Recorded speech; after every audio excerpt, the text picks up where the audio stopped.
Hello दोस्तों। आज एक बहुत इम्पोर्टेंट नोटिस आपसे डिस्कस करना है जो कि 17 अक्टूबर 2022 को फार्मेसी काउंसिल ऑफ इंडिया से आया है। फार्मेसी काउंसिल ऑफ इंडिया ने एक सर्कुलर जारी किया है, एक नोटिस जारी किया है जो बहुत इम्पोर्टेंट है, बहुत महत्वपूर्ण है। इसमें हम देखें ये to all principal secretary health and technical education, all state government and union territories and all state pharmacy council, इस सभी के लिए उन्होंने भेजा है। और इसमें क्या है कि क्लैरिफिकेशन दिया है, इसमें एक clarification regarding implementation of pharmacy practice regulation act. इसमें क्या है कि जो फार्मेसी प्रैक्टिस रेगुलेशन 2015 जो रिलीज़ हुआ था जनवरी 2015 में, तो उसको एक स्ट्रिक्टली इमीडिएटली इम्प्लीमेंट करने के लिए गवर्नमेंट ने कहा है। ये एक बहुत इंपॉर्टेंट, बहुत अच्छा नोटिस है और सभी फार्मासिस्ट के लिए एक महत्वपूर्ण खुशखबरी भी है, क्योंकि यहाँ अब अगर ऐसा होता है तो ये प्रोफेशन में और इसमें जो है अपग्रेडेशन होगा।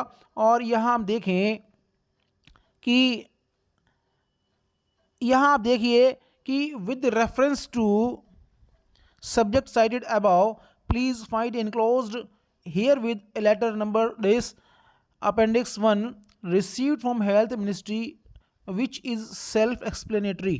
यहाँ देखें कि all concerned are hereby requested to immediately implement। यहाँ पे क्या कहा गया है इसको कि इसको immediately implement करना है। The pharmacy practice regulation 2015 notified by PCI in the Gazette of India Part 3 Section 4, Part 3 Section 4 dated 16th January 2015। The said regulation are available on the council's website under the tab rules or regulation and syllabus। तो यहाँ जो है इसमें जो कहा गया है इस नोटिस में PCI के द्वारा कि जो पार्ट 3 का सेक्शन 4 है और गजट ऑफ इंडिया में जो दिया हुआ है PPR 2015 में, उसको इमीडिएटली इम्प्लीमेंट किया जाए। यहाँ बात करते हैं, अब पहले समझ लें कि पार्ट जो 3 है उसका सेक्शन 4 है क्या। ये सेक्शन जो 3 है, जो पार्ट 3 है, ये है कोड ऑफ फार्मेसी एथिक्स, जो कि फार्मेसी प्रैक्टिस रेगुलेशन 2015 में दिया हुआ है। यहाँ अब देखें कि क्या है एक कोड ऑफ फार्मास्यूटिकल एथिक्स क्या है। यहाँ आप देखिए सबसे पहले क्या है कोड ऑफ फार्मास्यूटिकल एथिक्स। इसमें 3.3 और ये 3.1। 3.1 में आप देखें कि each applicant at the time of making an application for registration under the provision of the act shall be provided a copy of declaration as specified in appendix 1 along with copies of code of pharmaceutical ethics and the pharmacist oath by the state pharmacy council who shall submit it duly signed। तो क्या है कि जब registration जब होगा तो उसमें appendix 1 एक डिक्लेरेशन है वो दिया जाएगा, तो वो उसमें साइन करके देना है और इसमें कि फार्मासिस्ट ओथ वगैरह भी इसमें होती है। तो यहाँ आगे देखें हम इसमें कि privilege of person registered as pharmacist on the register of state pharmacy council. तो यहाँ आप देख लें इसको,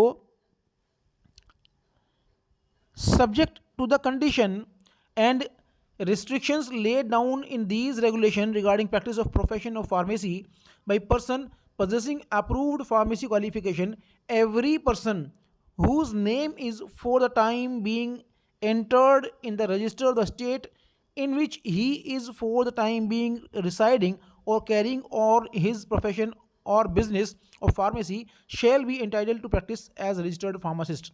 कोई भी पर्सन जो है अगर जो है इस रेगुलेशन के अकॉर्डिंग जो अपना उसके पास एक अप्रूव्ड क्वालिफिकेशन भी है, फार्मेसी अप्रूव्ड क्वालिफिकेशन भी है, बी फार्म या डी फार्म है वो, या फार्म डी है, तो और वो अपना बिजनेस किसी भी स्टेट में कहीं अगर वो कैरी कर रहा है तो वो जो है उसको एक रजिस्टर्ड फार्मासिस्ट वो अपना एंटाइटल करेगा उसको जो है।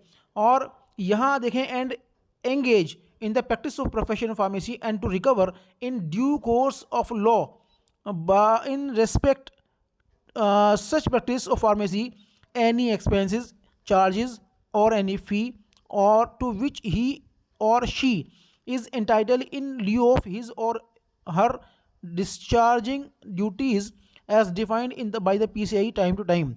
तो इसमें क्या है कि जो रजिस्टर्ड फार्मासिस्ट अपने को लिखेगा, दूसरा क्या है कि और वो प्रैक्टिस जो करता है फार्मेसी में अपनी, और तो उसके अपनी ड्यूटीज़ जो भी है, जो वो सर्विस प्रोवाइड करता है कस्टमर्स को, तो उसके बदले में जो भी उसके एक्सपेंसेस हैं, जो चार्जेस हैं, अपनी फ़ीस उनसे रिकवर कर सकता है और अपनी जो भी ड्यूटीज़ अपने दी हैं, उसने जो भी सर्विस की है उसके आगे उसके लिए वो जो है अपनी फ़ी अपना चार्ज ले सकता है।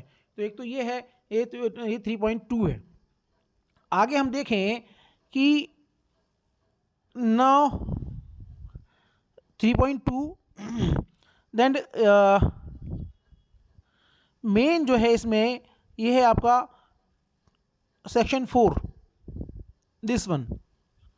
तो सेक्शन 4 क्या है? Owner to appoint registered pharmacist की बहुत ये इंपॉर्टेंट जो मेन जो है ये जो नोटिस है इसी के लिए है कि the owner of pharmacy business to which his this clause applies shall appoint a registered pharmacist to be responsible for regulation 3.3 and there must be such an appointment in force at all times, otherwise the owner of pharmacy business shall be deemed contravening the provision of section 42 of the act। यहाँ पे क्या कोई भी जो pharmacy business का जो honour है वो उसको क्या करना है कि अपने यहाँ एक रजिस्टर्ड फार्मासिस्ट को अपॉइंट करना पड़ेगा और अगर ऐसा नहीं करता है तो इसका मतलब ये है कि वो इस एक्ट के सेक्शन 42 का उल्लंघन करता है। अगर हम देखें कि नेक्स्ट इसमें क्या है कि to be effective notice the appointment must be accompanied by notice of acceptance by of the appointment sign by appointed person. और इसके लिए क्या है कि वो जो है एक अपॉइंटमेंट लेटर देगा और वो अपॉइंटमेंट लेटर जो है वो प्रॉपरली जो है फार्मासिस्ट से ये वो प्रॉपर साइन होना चाहिए। तीसरा इसमें क्या है, क्लॉज क्या है कि एप्लीकेंट जो अपॉइंटमेंट में be revoked by revoked given either by the owner of the pharmacy business or by on behalf of the appointed person. ये जो अपॉइंटमेंट है इसको रद्द भी किया जा सकता है, या तो जो है कोई एक प्रॉपर नोटिस देगा जो ऑनर है, या जो फार्मासिस्ट है जो एम्प्लॉय है वो नोटिस देगा, और दोनों आपस में नोटिस देने के बाद में जो है इसको इस अपॉइंटमेंट को वो जो है रद्द भी कर सकते हैं। और यहाँ देखिए appointment shall be automatically revoked if the person appointed ceases to be a registered pharmacist.